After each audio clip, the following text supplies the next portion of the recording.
কথায় আছে গাধা কি খায় পানি খায় তবে নাকি ঘোলাইয়া খায়। ইসরায়েল এবং আমেরিকার পরিণতি অনেকটা এই মুহূর্তে ঠিক এই অবস্থানেই যাচ্ছে।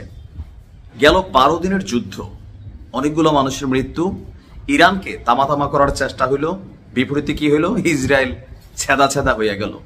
আমেরিকা মাঝখান থেকে সারা পৃথিবীর কাছে একটা ভিলেন ক্যারেক্টার হয়ে গেল ইরানের মধ্যে, একটা উস্কানিমূলক তার অ্যাক্টিভিটিজের জন্য।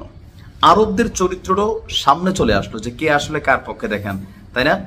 তো এই সকল কিছুর পরে যেটা মূল টার্গেট ছিল ইরানের পরমাণু কর্মসূচিকে আটকানো, যেটা নিয়ে ট্রাম্প গত 10 বছর স্বপ্ন দেখেছে, এবার ক্ষমতায় আসার পর বাস্তবায়ন করার চেষ্টা করছে। But at the end of the day ইরানের ঘোষণা শুনছেন, আসেন দেখি কি বলছে। একটা যুদ্ধবিরতির আলোচনা চলছে, কেউ বলছেন কার্যকর হয়েছে, কেউ বলছে কার্যকর হয়নি। যাই হোক, এই যুদ্ধবিরতির পর পরমাণু কর্মসূচি নিয়ে আবারও নতুন ঘোষণা দিয়েছে ইরান।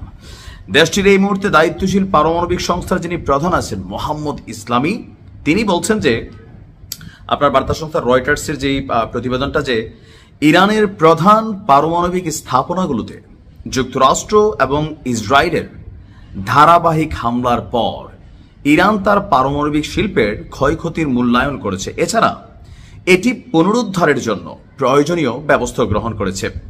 উৎপাদন এবং সেবার প্রক্রিয়া যেন কোনোভাবে বাধাগ্রস্ত না হয় তা নিশ্চিত করার জন্য নতুন পরিকল্পনা করা হয়েছে।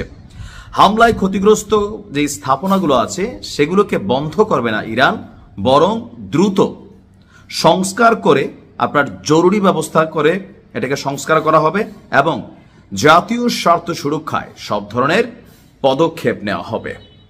তো বলা হচ্ছে যে ইরান কি তাহলে পরমাণু কর্মসূচি স্কিপ করবে বা অ্যাভয়েড করবে বা তারা যেই লাইনে আগাচ্ছিল সেটা বন্ধ করবে? আমাদের যিনি প্রধান আছেন তিনি বলছেন কখনোই না। ইরান তার যেই গতিতে এই পরমাণুকে ডেভেলপমেন্ট কর্মকাণ্ড চালিয়ে যাচ্ছিল এটা তারা অব্যাহত রাখবে। তাহলে পশ্চিমাদের যে রক্তচক্ষু বা বিভিন্ন অবস্থান, তো সেখান থেকে ইরানের একটা কৌশলী বক্তব্য আছে যে কোথাও কখনো এটা কি কেউ পাইছে যে ধরেন ইরান পরমাণু বোমা বানাচ্ছে, এটা কোনো প্রমাণ পাওয়া গেছে? আসলে কিন্তু পাওয়া যায় নাই। তাহলে কি ইরানের কাছে নাই? অবশ্যই আছে, আছে সবাই জানে, কিন্তু কোথায় এটারে খুঁজে পাচ্ছে না। সুন্দরভাবে উদাহরণ দিলে বুঝবেন, হাজার হাজার বীর গাজাতে মাটির নিচে টানেলে বসবাস করছে। ইসরায়েল তামা তামা কইরা ফেলছে দুনিয়ার সব প্রযুক্তি, স্যাটেলাইট, মহাকাশ, বাট তাদের টানেলকে খুঁজে পাইছে? পায় নাই। ওই রকমই আর কি ইরানের কাছে আছে, তবে এতটা সুকৌশলে নিপুণ দক্ষতায় এই কার্যক্রমগুলো চালিয়ে যাচ্ছে, পুরো পৃথিবীকে কিন্তু অবাক করে দিয়েছে।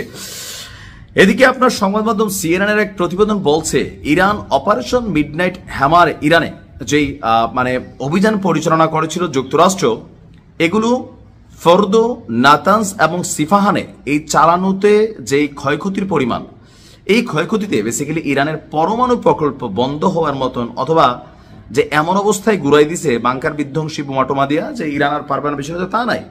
Everything is under control.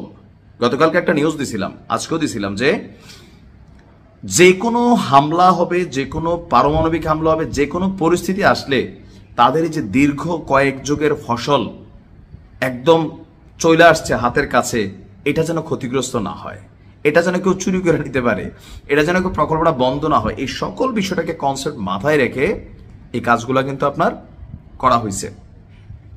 দিন শেষে দুটো রাষ্ট্রের বিলিয়নস অফ ডলার খরচ হয়েছে, ইরান তাদের সক্ষমতার পরিচয় দিছে, কিন্তু ফাইনালি যে পরমাণু, ইউরেনিয়াম, এগুলা কিন্তু ইরানের একদম সুরক্ষিত আছে। ভালো থাকুন, আসসালামু আলাইকুম।